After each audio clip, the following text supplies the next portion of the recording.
नमस्कार साथियों, मैं आज अति महत्वपूर्ण सेशन के साथ आपके सामने उपस्थित हुआ हूं ताकि आने वाला एग्जाम में आपको अधिक से अधिक मदद दिला सके। तो सभी क्वेश्चन जो है आप पढ़ने का प्रयास कीजिए और जो भी वीडियो आपको दे रहे हैं सभी देखने का प्रयास कीजिए और देखने के साथ साथ आप कॉपी पर भी लिखने का प्रयास कीजिए ताकि एग्जाम के लिए आपको सहूलियत हो सके। कोई भी वनडे एग्जाम हो उसमें आपको जरूर मदद करेगा दोस्तों। इसलिए कोई भी वनडे एग्जाम की तैयारी कर रहे हो, चाहे वो सचिवालय हो, दरोगा हो, बिहार एसएससी हो या बीपीएससी हो या टीचर हो, जो भी तैयारी कर रहे हैं, सी टेट, एस टेट, सभी में आपको मददगार साबित होगा दोस्तों। इसलिए जो भी वनडे आप तैयारी कर रहे हैं उसका अधिकांश वीडियो मैं देता रहूँगा, इसलिए सभी वीडियो आप देखते रहिए। तो फर्स्ट क्वेश्चन है, अधिकांश कोशिकीय प्रक्रियाओं के लिए ऊर्जा मापन की इकाई क्या है? अधिकांश कोशिकीय कह रहा है कि अधिकांश कोशिकीय प्रक्रियाओं के लिए ऊर्जा मापन की इकाई क्या है? ऊर्जा मापन की इकाई क्या है? तो ऊर्जा मापन की जो इकाई है दोस्तों वो क्या है? तो क्या है? एटीपी है। क्या है दोस्तों? एटीपी है। ऑप्शन क्या हो जाएगा? बी हो जाएगा। क्लियर? तो नेक्स्ट क्वेश्चन की ओर बढ़ते हैं।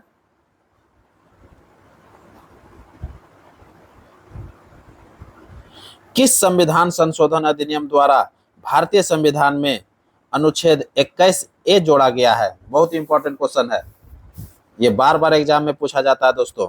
कहता है कि किस संविधान संशोधन अधिनियम द्वारा भारतीय संविधान में अनुच्छेद 21 ए जोड़ा गया है? तो 86वां संविधान संशोधन जो हुआ था दोस्तों, ऑप्शन ए हो जाएगा। 86वां संविधान संशोधन 2002 में हुआ था और उसी के तहत जो है अनुच्छेद 21 ए जोड़ा गया है। और अनुच्छेद 21 ए में जो है क्या कहा गया है? 6 से 14 वर्ष के बच्चों को निःशुल्क शिक्षा जो है प्राथमिक शिक्षा उपलब्ध कराने का प्रबंध किया गया है दोस्तों। क्लियर हो गया होगा? 6 से 14 वर्ष के बच्चे को निःशुल्क प्राथमिक शिक्षा उपलब्ध कराने का प्रबंध किया गया है। तो क्लियर हो गया होगा? तो 86वां संविधान संशोधन जो है अनुच्छेद 21 जो है जोड़ा गया संविधान में। क्लियर? कब जोड़ा गया? 2002 में जोड़ा गया। नेक्स्ट क्वेश्चन, कंप्यूटर में डाटा को प्रोसेस करने के लिए किस भाषा का प्रयोग होता है? कंप्यूटर में डाटा को प्रोसेस करने के लिए, डाटा को जो प्रोसेस करने के लिए किस भाषा का प्रयोग होता है? तो बाइनरी भाषा का प्रयोग होता है दोस्तों। किस भाषा का प्रयोग होता है? बाइनरी भाषा का प्रयोग होता है। और बाइनरी भाषा जो है 0 और 1 के रूप में दर्शाते हैं। क्लियर हो गया होगा?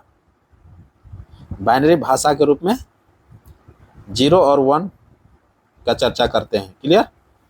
नेक्स्ट क्वेश्चन है, सोवियत, बहुत ही इंपॉर्टेंट क्वेश्चन, सोवियत गणराज्य जिसको यूएसएसआर के नाम से जानते हैं, तो कहता है कि सोवियत गणराज्य के उस पहले देश का नाम बताइए। नाम क्या होगा जिसने, नाम क्या है दोस्तों जिसने अपनी स्वतंत्रता की घोषणा किया था? यूएसएसआर का उस पहला देश का आपको नाम बताना है जिसने अपनी स्वतंत्रता जो है कि घोषणा पहले किया था। तो किसने किया था? लिथुआनिया ने किया था दोस्तों। किसने किया था? लिथुआनिया ने किया था। ऑप्शन क्या हो जाएगा? ऑप्शन सी हो जाएगा। क्लियर? और यूएसएसआर का विघटन कब हो गया था? 1991 ईस्वी में हो गया था। और 1991 में यूएसएसआर जो है 15 देशों में टूट गया था दोस्तों। कितने देशों में टूटा था? 15 देशों में टूटा था। क्लियर हो गया होगा? नेक्स्ट क्वेश्चन है, यूएनडीपी का पूर्ण नाम क्या है? यूएनडीपी का पूर्ण नाम क्या है? तो यूएनडीपी का जो पूर्ण नाम है दोस्तों वो क्या है? देखिए ऑप्शन दिया नहीं है, इसलिए ऑप्शन जो है आप लोग बना लीजिएगा। यूएनडीपी का जो पूर्ण नाम है दोस्तों वो यूनाइटेड नेशंस है। क्या है? यूनाइटेड नेशंस डेवलपमेंट प्रोग्राम होता है। क्या होता है?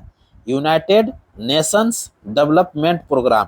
क्लियर हो गया होगा? लिख लीजिएगा आप लोग, United Nations development programme, United Nations development programme. Clear हो गया होगा? यूएनडीपी का पूर्ण नाम।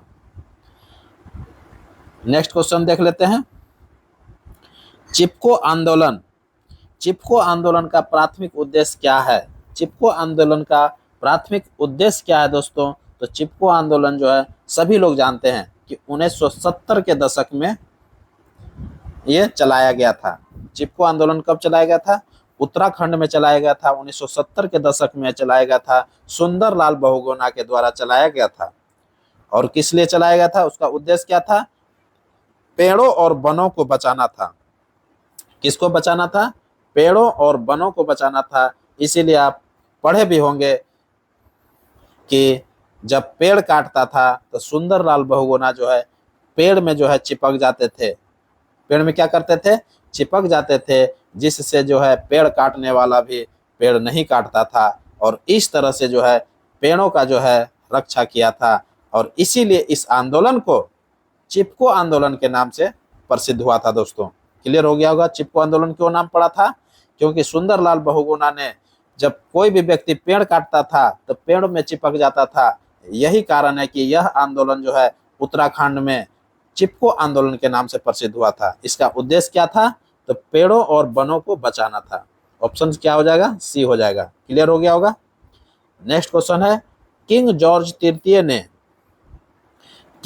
तृतीय ने मद्रास में उच्चतम न्यायालय की स्थापना कब कराई थी? देखिए बहुत इंपॉर्टेंट क्वेश्चन आ गया दोस्तों। किंग जॉर्ज प्रथम ने, किसकी चर्चा कर रहा है? किंग जॉर्ज तृतीय की चर्चा कर रहा है। किसका है? किंग जॉर्ज तृतीय ने मद्रास में उच्चतम न्यायालय की, सुप्रीम कोर्ट की चर्चा कर रहा है। उच्चतम न्यायालय की स्थापना कब कराई थी? तो कब कराया गया था? 1800 ईस्वी में किया था दोस्तों। कब क्या था? 1800 ईस्वी में क्या था? क्लियर हो गया होगा। ऑप्शन ए हो जाएगा। नेक्स्ट क्वेश्चन है, ऊर्जा का पारंपरिक स्रोत कौन नहीं है? ऊर्जा का पारंपरिक स्रोत कौन नहीं है? तो ऊर्जा का जो पारंपरिक स्रोत जो है वो कौन नहीं है? तो एक एक ऑप्शन देखना पड़ेगा। कोयला, पेट्रोलियम, ये कोमा होगा।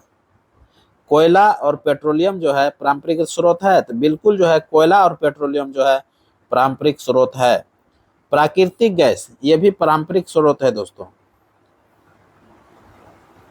पवन चक्की नहीं होगा, पारंपरिक स्रोत ये नहीं है, अर्थात नहीं की चर्चा कर रहा है, तो ऑप्शन सी हो जाएगा, पवन चक्की। क्लियर। नेक्स्ट क्वेश्चन हो जाएगा, भारतीय ओलंपिक संघ की पहली महिला अध्यक्ष कौन बनी है? भारतीय ओलंपिक संघ की पहली महिला अध्यक्ष कौन बनी है? तो पहली महिला अध्यक्ष जो बना है दोस्तों वो पीटी उषा बनी है। कौन बनी है? ऑप्शन सी हो जाएगा, पीटी उषा। प्रथम हो जाता है इसीलिए बहुत इंपॉर्टेंट हो जाता है दोस्तों, इसलिए पहली महिला है, आप जरूर ध्यान में रखिएगा। भारतीय ओलंपिक संघ की पहली महिला अध्यक्ष पूछा जाए तो पीटी उषा है। नेक्स्ट क्वेश्चन, कशिश जलप्रपात कहाँ है? बहुत ही इंपॉर्टेंट क्वेश्चन, खास करके जो स्टेट गवर्नमेंट की तैयारी कर रहे हैं दोस्तों उनके लिए तो ये बहुत ही इंपॉर्टेंट क्वेश्चन हो जाता है। कशिश क्या है? कशिश जलप्रपात कहाँ है? तो कशिश जलप्रपात की चर्चा कर रहा है। किसका कर रहा है दोस्तों? कशिश जलप्रपात की चर्चा कर रहा है। तो कशिश जलप्रपात जो है कहाँ पर है? तो रोहतास में है। कहाँ है? रोहतास में है, जिसको कशिश वाटरफॉल भी बोलते हैं। कशिश वाटरफॉल क्या है? कशिश वाटरफॉल कहाँ है? तो रोहतास में है। क्लियर। कशिश वाटरफॉल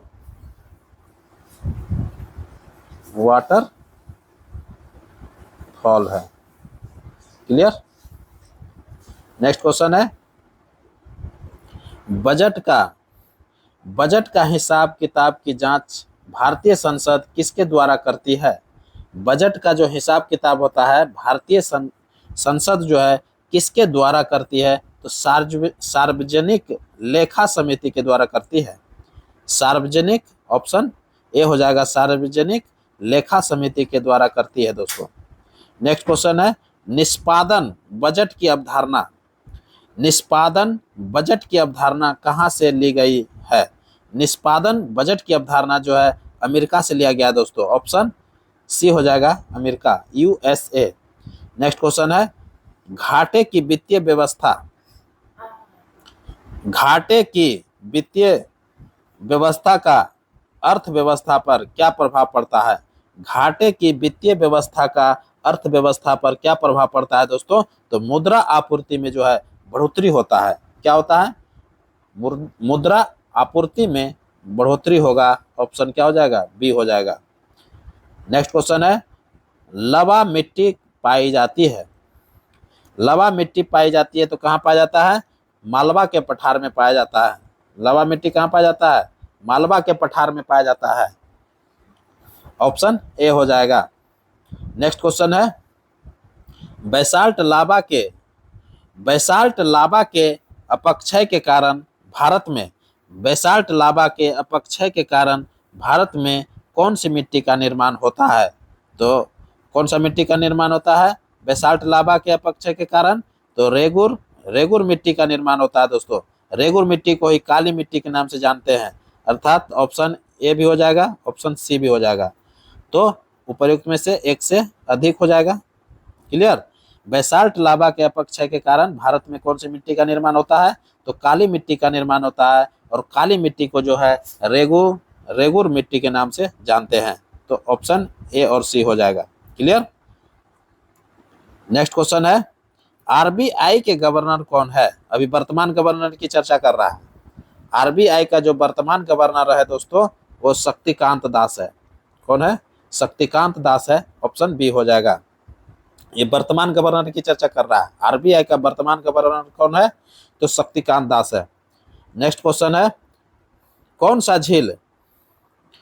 सा झील तंजानिया और युगांडा के बीच अंतर्राष्ट्रीय सीमा बनाती है? कौन सा झील तंजानिया एवं युगांडा के बीच क्या करता है? अंतर्राष्ट्रीय सीमा बनाती है। तो अंतर्राष्ट्रीय सीमा कौन बनाती है? विक्टोरिया झील बनाती है दोस्तों। ऑप्शन बी हो जाएगा, विक्टोरिया झील बनाती है। किसके किसके बीच? तंजानिया और युगांडा के बीच अंतर्राष्ट्रीय सीमा बनाती है विक्टोरिया झील। नेक्स्ट क्वेश्चन है, हिंद यूनानी, बहुत इंपॉर्टेंट क्वेश्चन, हिंद यूनानी शासकों में सर्वाधिक विख्यात शासक कौन था? हिंद यूनानी शासकों में सर्वाधिक विख्यात कौन हुआ? तो सर्वाधिक विख्यात जो शासक हुआ दोस्तों वो मिनांडर हुआ था। कौन हुआ था? मिनांडर हुआ था। ऑप्शन बी हो जाएगा। कौन हुआ था? मिनांडर हुआ था। ऑप्शन बी हो जाएगा। नेक्स्ट क्वेश्चन है, भारत उत्तर भारत की चर्चा कर रहा है। उत्तर भारत एवं दक्षिण भारत के बीच सेतु का काम कौन सा राज्य किया? उत्तर भारत एवं दक्षिण भारत के बीच जो है सेतु का काम जो है कौन सा राज्य किया था? तो सातवाहन वंश किया था दोस्तों। सातवाहन जो राज्य थे उत्तर भारत और दक्षिण भारत के बीच में थे, जो कि सेतु का काम कर रहा था। क्लियर हो गया होगा। नेक्स्ट क्वेश्चन है, किस युद्ध में, देखिए बहुत इंपॉर्टेंट क्वेश्चन हो गया, किस युद्ध में करिकाल ने पांडे तथा चेर सहित 11 राजाओं को पराजित किया था दोस्तों? बहुत इंपॉर्टेंट क्वेश्चन हो जाता है। किस युद्ध में करिकाल जो थे किस वंश के ये शासक थे दोस्तों? तो चोल वंश के ये महान शक्तिशाली सम्राट हुए थे। किस युद्ध में करिकाल ने पांडे तथा चेर सहित 11 राजाओं को पराजित किया था? कौन सा युद्ध था? तो बेन्नी युद्ध था दोस्तों। कौन सा युद्ध था? बेन्नी युद्ध था। ऑप्शन सी हो जाएगा। क्लियर हो गया होगा। करिकाल जो था वो ब्राह्मण धर्म को मानता था दोस्तों। करिकाल जो है किस धर्म को मानता था? ब्राह्मण धर्म का अनुयायी था। क्लियर। नेक्स्ट क्वेश्चन है, किस चीनी जनरल ने कनिष्क को हरा दिया था? बहुत ही इंपॉर्टेंट क्वेश्चन हो जाता है दोस्तों। किस चीनी जनरल ने कनिष्क को हरा दिया था? तो पेन चाओ जो है, ऑप्शन सी, पेन चाओ ने क्या किया था? कनिष्क को हरा दिया था दोस्तों। ऑप्शन सी हो जाएगा। नेक्स्ट क्वेश्चन है, बौद्ध धर्म का विश्वकोश किस पुस्तक को कहते हैं? बौद्ध धर्म का विश्वकोश किस पुस्तक को कहते हैं? तो महाविभास सूत्र को कहा जाता है। बौद्ध धर्म का जो विश्वकोश है दोस्तों कौन सा है? तो महाविभास सूत्र है। ऑप्शन बी हो जाएगा। नेक्स्ट क्वेश्चन है, ब्राह्मणों को, बहुत इंपॉर्टेंट क्वेश्चन, ब्राह्मणों को भूमि दान देने की प्रथा का प्रारंभ किसने किया? ब्राह्मणों को भूमि दान देने की प्रथा का प्रारंभ किसने किया? तो सातवाहनों ने किया था दोस्तों। किसने किया था? सातवाहनों ने किया था। ऑप्शन क्या हो जाएगा? ऑप्शन सी हो जाएगा, सातवाहनों ने किया था। सातवाहनों की राजकीय भाषा क्या थी दोस्तों? प्राकृत था। सातवाहनों की राजकीय भाषा क्या था? प्राकृत था। और सातवाहन का जो है वंश का स्थापना किसने किया था? आप कमेंट में लिख दीजिएगा। नेक्स्ट क्वेश्चन देख लेते हैं। कौन सा राज्य पेन्नार नदियों तथा दक्षिणी बेल्लारू नदियों के बीच स्थित था? कौन सा राज्य पेन्नार नदियों तथा दक्षिणी बेल्लारू नदियों के बीच स्थित था? तो कौन सा राज्य था दोस्तों? तो चोल राज्य था। कौन सा राज्य पेन्नार नदियों तथा दक्षिणी बेल्लारू नदियों के बीच स्थित था? तो कौन सा था? चोल साम्राज्य था। ऑप्शन ए हो जाएगा, चोल वंश। नेक्स्ट क्वेश्चन है, महाकाली संधि किन देशों के मध्य है? महाकाली संधि जो है किन देशों के मध्य है दोस्तों? तो महाकाली संधि जो है किनके बीच था? तो भारत और नेपाल के बीच। भारत और नेपाल के बीच। ऑप्शन ए हो जाएगा। नेक्स्ट क्वेश्चन है, जापान खाई कहाँ है? बहुत इंपॉर्टेंट क्वेश्चन। जापान खाई कहाँ है? तो उत्तरी प्रशांत महासागर में है दोस्तों। कहाँ पर है? उत्तरी प्रशांत महासागर में है जापान खाई। क्लियर? नेक्स्ट क्वेश्चन है, तपोवन और विष्णुगढ़ जल विद्युत परियोजनाएं कहाँ है? तपोवन और विष्णुगढ़ जल विद्युत परियोजनाएं कहाँ है? तो छत्तीसगढ़ में है। तपोवन और विष्णुगढ़ जल विद्युत परियोजना कहाँ है? तो छत्तीसगढ़ में है। ऑप्शन ए हो जाएगा। नेक्स्ट क्वेश्चन है, पीएम मोदी को, देखिए बहुत इंपॉर्टेंट क्वेश्चन, पीएम मोदी को हाल ही में Order of Saint Andrew the Apostle सर्वोच्च नागरिक सम्मान किस देश के द्वारा प्रदान किया गया है? देखिए हाल ही की चर्चा ये कर रहा है दोस्तों, लिख लीजिएगा, ये हाल ही में है। पीएम मोदी को हाल ही में Order of Saint Andrew the Apostle सर्वोच्च नागरिक सम्मान जो है किस देश के द्वारा प्रदान किया गया है? तो रसिया के द्वारा प्रदान किया गया दोस्तों। अभी हाल ही में भारत का प्रधानमंत्री नरेंद्र मोदी जो है 5 साल के बाद जो है 2019 में गए थे, फिर दूसरी बार जो है 5 साल के बाद जो है रसिया का जो है विजिट हुआ है।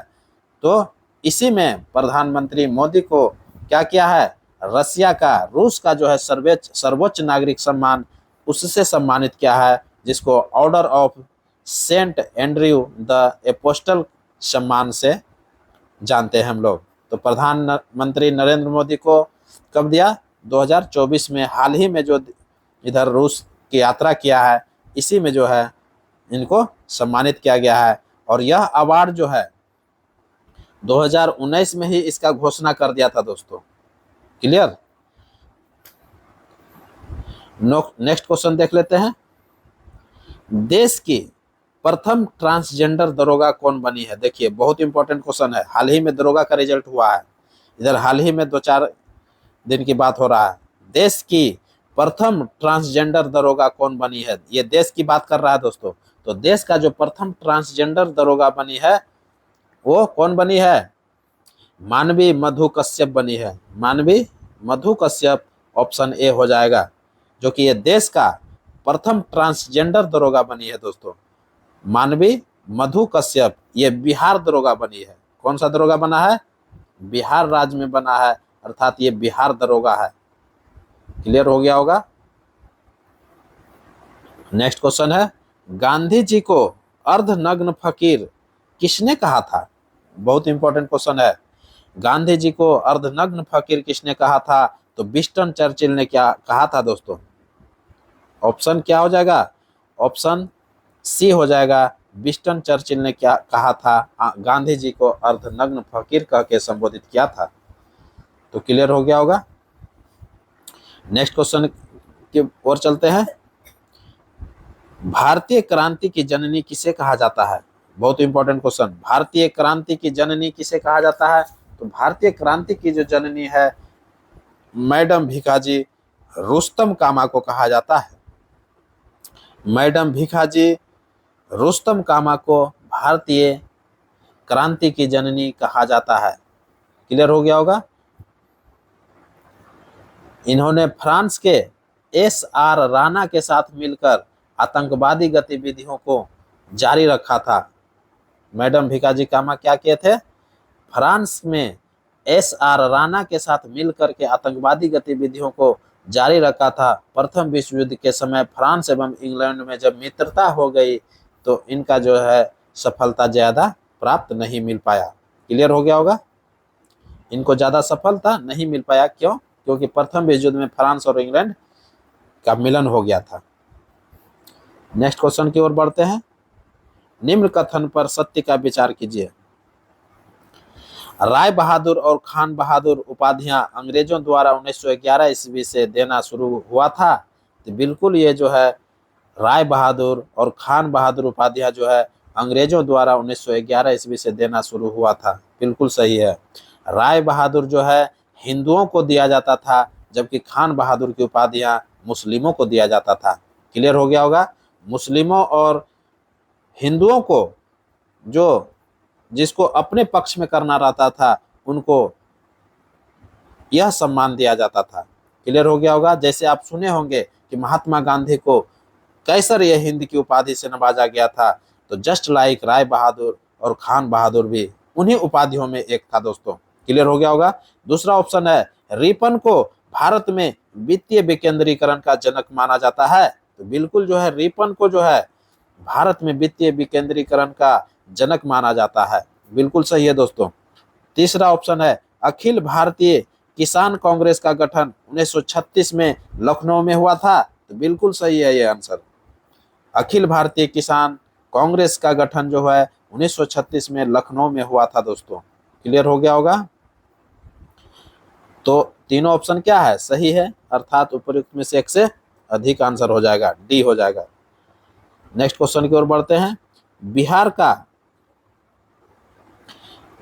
का प्रथम मुस्लिम विजेता कौन था? देखिए बिहार को जो प्रथम जो है मुस्लिम जो है विजेता कौन थे जो कि बिहार को जीत लिया था? वो बख्तियार खिलजी थे। कौन थे? ऑप्शन सी बख्तियार खिलजी थे। बख्तियार खिलजी जो है वो कुतुबुद्दीन ऐबक का सेनापति था दोस्तों, जिन्होंने 1198 ईस्वी में बिहार को जो है जीत लिया था। क्लियर हो गया होगा। बिहार को इस तरह से तोड़ मड़ोड़ दिया था। आप सुने होंगे नालंदा विश्वविद्यालय को तोड़ करके इन्होंने ध्वस्त कर दिया था। और उसी समय जो है कहा जाता है कि नालंदा विश्वविद्यालय में जब इन्होंने आग लगा दिया तो 6 महीना तक जो है वह नालंदा विश्वविद्यालय जलता रहा था। इस तरह से इन्होंने जो है बिहार को ध्वस्त किया था और बिहार को अपने अधीन कर लिया था। तो क्लियर हो गया होगा। यही क्वेश्चन भी पूछ रहा है कि बिहार का जो प्रथम मुस्लिम विजेता था कौन था? तो बख्तियार खिलजी थे। ऑप्शन सी हो जाएगा। बख्तियार खिलजी कौन था? तो बख्तियार खिलजी जो है कुतुबुद्दीन ऐबक का सेनापति था दोस्तों। नेक्स्ट क्वेश्चन देख लेते हैं। संथाल विद्रोह कब हुआ था? देखिए बहुत इंपॉर्टेंट क्वेश्चन। संथाल विद्रोह कब हुआ था? तो संथाल विद्रोह जो हुआ था 1855-56 में हुआ था। ऑप्शन ए हो जाएगा। संथाल विद्रोह कब हुआ था? 1855-56 में हुआ था। और संथाल विद्रोह के जो नेता थे सिद्धू कन्हू, चांद एवं भैरव चारों भाई थे दोस्तों। चारों भाइयों ने अपने गांव से, भैगनीडीह गांव पड़ता था दोस्तों, उन्होंने अपने गांव से ही संथाल विद्रोह का प्रारंभ किया था। और संथाल विद्रोह जो है इसका जो क्षेत्र रहा वो भागलपुर से लेकर के राजमहल की पहाड़ियों तक विस्तृत में रहा था दोस्तों। तो भागलपुर से राजमहल के पहाड़ियों में संथाल विद्रोह बहुत ही तीव्र गति से फैला था और अंग्रेजों को बहुत जो है कठिनता की सामना करना पड़ा था दोस्तों। इसलिए संथाल विद्रोह किसने चालू किया था? सिद्धू कन्हू चांद भैरव ने किया था। मुख्य रूप से सिद्धू कन्हू आंसर लेता है, इसलिए क्वेश्चन भी पूछ लेता है कि संथाल विद्रोह का नेता कौन था? तो सिद्धू कन्हू था। जबकि और दो भाई थे उनके, चांद और भैरव। क्लियर हो गया होगा। नेक्स्ट क्वेश्चन की ओर बढ़ते हैं। नेक्स्ट क्वेश्चन है, कर्नाट वंश का अंतिम शासक कौन था? बहुत इंपॉर्टेंट क्वेश्चन है दोस्तों। कर्नाट वंश का अंतिम शासक कौन था? तो कर्नाट वंश का जो शासक था दोस्तों, अंतिम शासक, वो हरि सिंह देव था। ऑप्शन क्या हो जाएगा? ऑप्शन बी हो जाएगा, हरि सिंह देव था। हरि सिंह देव का शासन काल जो चला था 1279 से लेकर के 1325 ईस्वी तक इन्होंने शासन किया था। 1279 से लेकर के 1325 ईस्वी तक हरि सिंह देव ने शासन किया था और कर्नाट वंश का ये अंतिम शासक हुआ। कर्नाट वंश का जो उदय हुआ था नान्य देव ने किया था। किसने किया था? नान्य देव ने किया था 1097-98 में किया था दोस्तों। 1097-98 में किया था और नान्य देव का जो शासन काल चला था 1098 से 1133 ईस्वी तक इन्होंने शासन किया था, जो कि कर्नाट वंश का संस्थापक कौन हुए? तो नान्य देव हुआ। ये जो नान्य देव सी ऑप्शन देख रहे हैं, यही कर्नाट वंश का क्या था? संस्थापक था। कब स्थापना किया था? तो 1097-98 में किया था। क्लियर हो गया होगा। और कर्नाट वंश जो अपना राजधानी बनाया था, किसको बनाया था? सिमरावगढ़ को बनाया था। किसको बनाया था? सिमरावगढ़ को बनाया था। लिख लीजिएगा आप लोग, बहुत इंपॉर्टेंट क्वेश्चन है। खास करके बिहार स्टेट का जो तैयारी आप कर रहे हैं दोस्तों, जो भी चीज का तैयारी कर रहे हैं, जो भी वनडे तैयारी कर रहे हैं, वनडे एग्जाम का, उसमें आपको बहुत इंपॉर्टेंट हो जाता है क्वेश्चन। तो कर्नाट वंश का राजधानी कहाँ था? सिमरावगढ़ में था और ये बिहार से संबंधित है दोस्तों। कर्नाट वंश जो है, सिमरावगढ़ जो था उस समय बिहार में ही पड़ता था, जो अब नेपाल के तराई में है। क्लियर हो गया होगा। अब कहाँ पर ये पड़ता है? नेपाल के तराई में चला गया है। तो क्लियर हो गया होगा। तो पाल वंश का कमजोरी के कारण, पाल वंश उस समय कमजोर हो रहा था, इसी समय जो है रामपाल के शासन में कर्नाट वंश का उदय हुआ था। पाल वंश उस समय क्या हुआ था? कमजोर पड़ रहा था और रामपाल का शासन चल रहा था। पाल वंश के शासक कौन था? रामपाल था। उन्हीं के शासन काल में कर्नाट वंश का उदय हुआ था और कर्नाट वंश का जो उदय हुआ था वो किसने किया था? नान्य देव ने किया था 1097-98 में। तो इस तरह से आप क्लियर हो गए होंगे। तो अंतिम शासक कौन हुआ? हरि सिंह देव। नेक्स्ट क्वेश्चन की ओर बढ़ते हैं और ये अंतिम क्वेश्चन रहेगा दोस्तों। कह रहा है कि निम्न में से कौन सा सही सुमेलित है? ये सही सुमेलित है दोस्तों, इसलिए ऑप्शन थोड़ा देख लीजिएगा आप लोग। ये सही सुमेलित है। सही सुमेलित की चर्चा कर रहा है। एक तरफ पुस्तक है और दूसरी तरफ लेखक की चर्चा कर रहा है। तो कहता है कि राजनीति रत्नाकर के लेखक कौन है? तो चंदेश्वर है। तो राजनीति रत्नाकर के लेखक जो है, राजनीति रत्नाकर के लेखक जो है चंदेश्वर है। ये बिल्कुल सही है। दूसरा ऑप्शन है उद्वंत प्रकाश। उद्वंत प्रकाश का लेखक कौन है? मौलिक कवि है। तो बिल्कुल मौलिक कवि जो है उद्वंत प्रकाश के लेखक है। तीसरा ऑप्शन है सी यू की जो है ह्वेन-सांग का पुस्तक है। तो बिल्कुल जो है सी.यू. की का लेखक जो है ह्वेन-सांग है। ह्वेन-सांग जो है हर्षवर्धन के समय में भारत का यात्रा किया था। तो ये तीनों ऑप्शन जो है ये सही है दोस्तों। अर्थात उपरोक्त में से एक से अधिक आंसर हो जाएगा। आंसर डी हो जाएगा। क्लियर हो गया होगा। तो आप सभी वीडियो देखिए। एक एक वीडियो जो है ना आपको एग्जाम के पर सफलता दिलाएगा दोस्तों। आप सभी क्वेश्चन जो है प्रीवियस ईयर का जब पेपर उठा के देखिएगा तो बहुत ऐसा क्वेश्चन आपको जो है एग्जाम मॉडल दिखेगा और एग्जाम में पूछा हुआ क्वेश्चन है दोस्तों। इसलिए आप सभी वीडियो को बार बार देखिए और गौर से देखिए। एक एक क्वेश्चन आपको एग्जाम की सफलता तक लेके जाएगा। इसलिए अब नेक्स्ट वीडियो का इंतजार कीजिए। मैं पुनः आपसे आज्ञा ले रहा हूं और मैं अगले वीडियो लेकर पुनः इसी के रोचक तथ्यों के साथ उपस्थित होऊंगा। तब तक के लिए पढ़िए और अगले वीडियो का इंतजार कीजिए दोस्तों। तब तक के लिए नमस्कार। जय हिंद।